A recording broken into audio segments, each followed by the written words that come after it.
When is enough going to be enough? When is enough going to be enough? We just saw this. Daniel Jones in prime time once again. Daniel Jones in prime time once again. And this is what we get. This is what we get from him. This is what we get from him. It happens every single primetime game. Let's go down the list.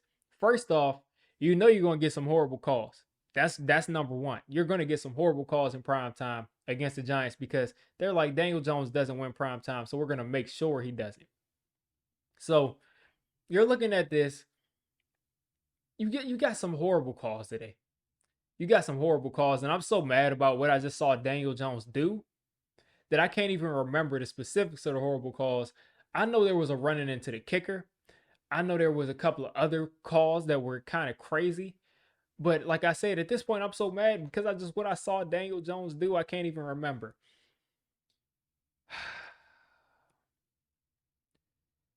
I mean, what can I say here? What can I say?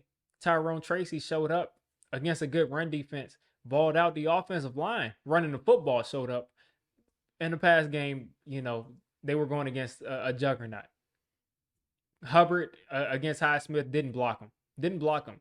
Illuminor against TJ Watt. All right, but TJ Watt obviously was going to win that matchup. We knew that. We knew that. So it is just ridiculous that we continue to watch the same game over and over and over and over again. Let's pull up these stats here. Let's just pull up the stats because I just like to just see what the objective numbers were after a lot of these games. Daniel Jones, 24 for 38, 264, sacked 4 times, threw an interception, and fumbled the football. And these 2 turnovers from Daniel Jones, guess where they came? Guess when they came? At the end of the game. When the Giants needed Daniel Jones to step up at the end of the game and tie the game, guess what? He fumbles the football. The Giants find their way after Daniel Jones, might I ask, throws a dot down the seam. I've never seen Daniel Jones throw that down that seam in my life. I didn't see it. He threw a dot down the seam to Theo Johnson. And then throws a couple of nice passes to Malik Neighbors. And we're driving at the end of the game. And he looks down the field. There's a couple of guys open. Okay, whatever. He doesn't hit them.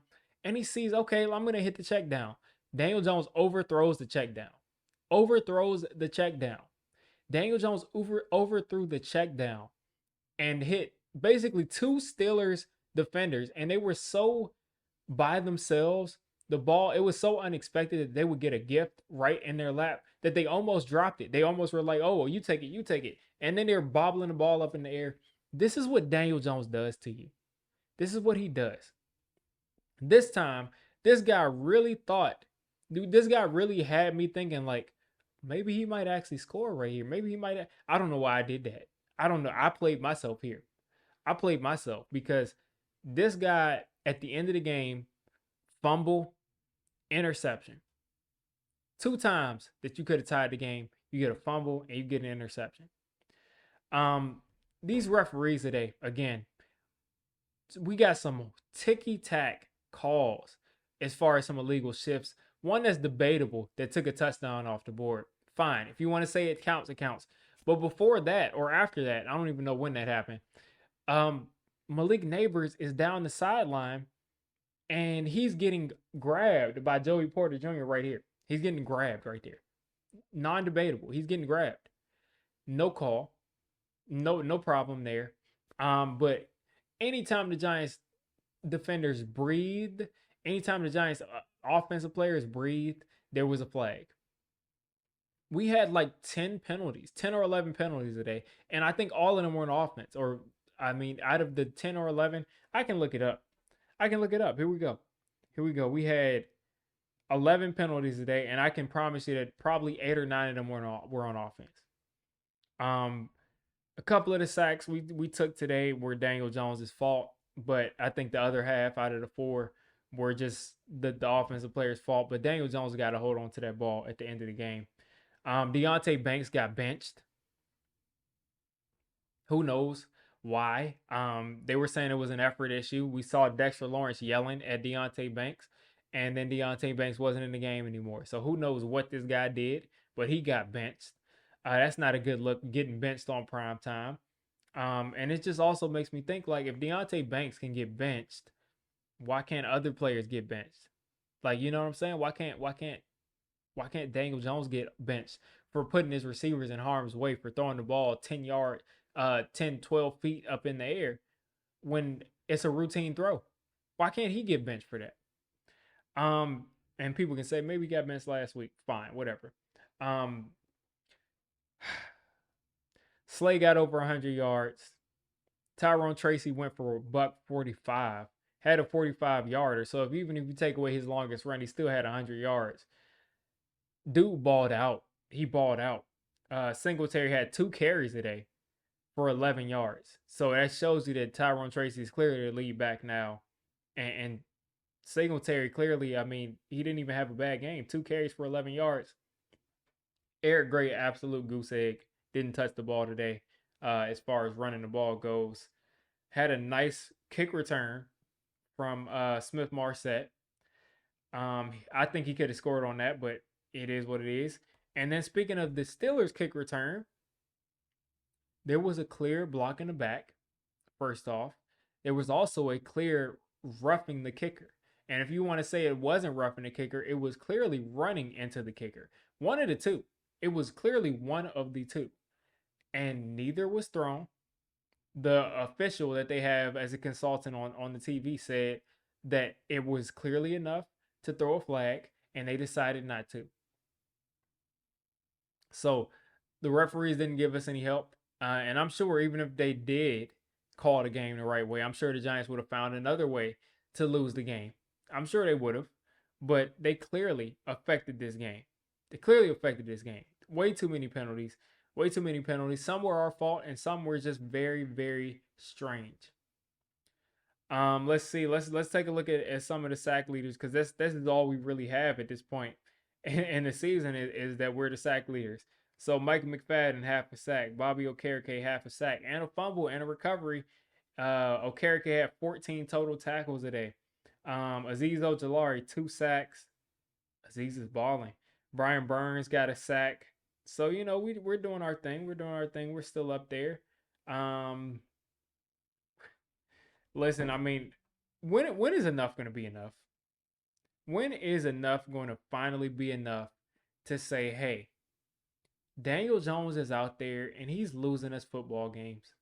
Daniel Jones can't routinely make throws with anticipation to where we get to the point to where people are saying that Daniel Jones isn't making mistakes because he's not throwing in anticipation. They're like, there's nobody open. Well, sometimes you have to throw the ball before people get open, because that's what's called being an NFL quarterback.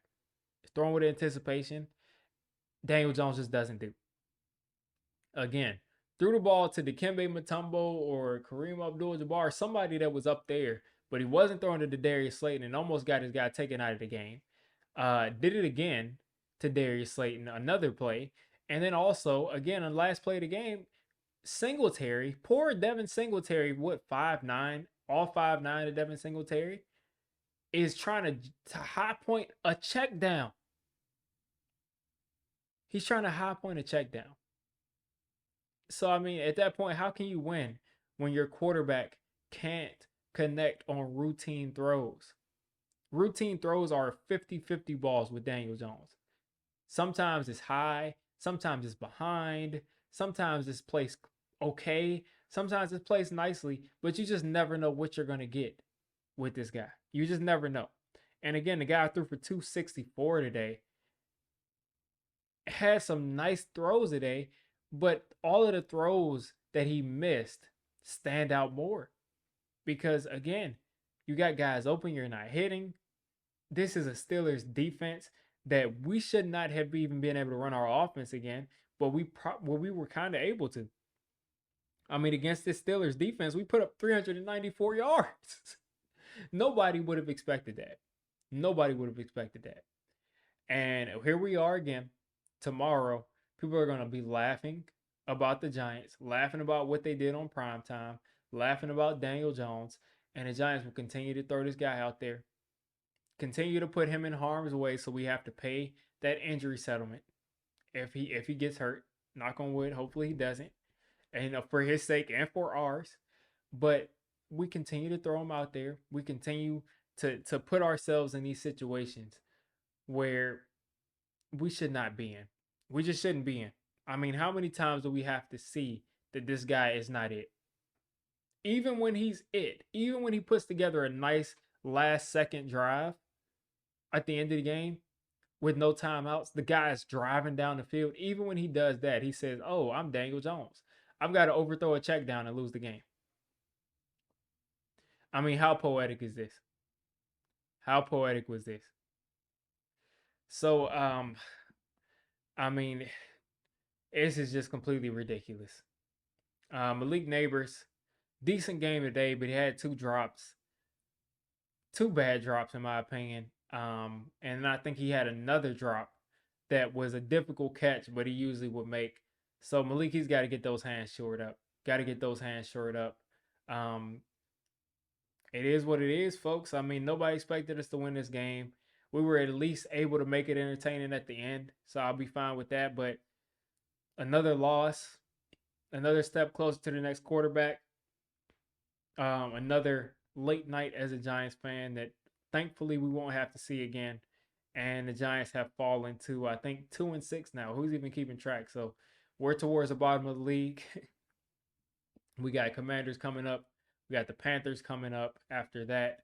If we can, who knows? Who knows what will happen these next two games, because the Giants again came out against the Pittsburgh Steelers and put up 394 yards. I mean, so if they can do that against the Steelers defense, they can do that against a lot of defenses. But we'll never know, because I'm pretty sure we return home pretty soon.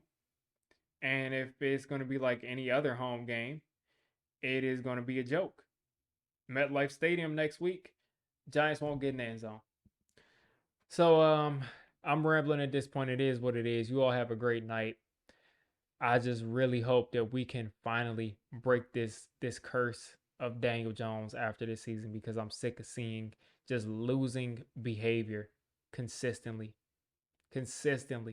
When will it ever end?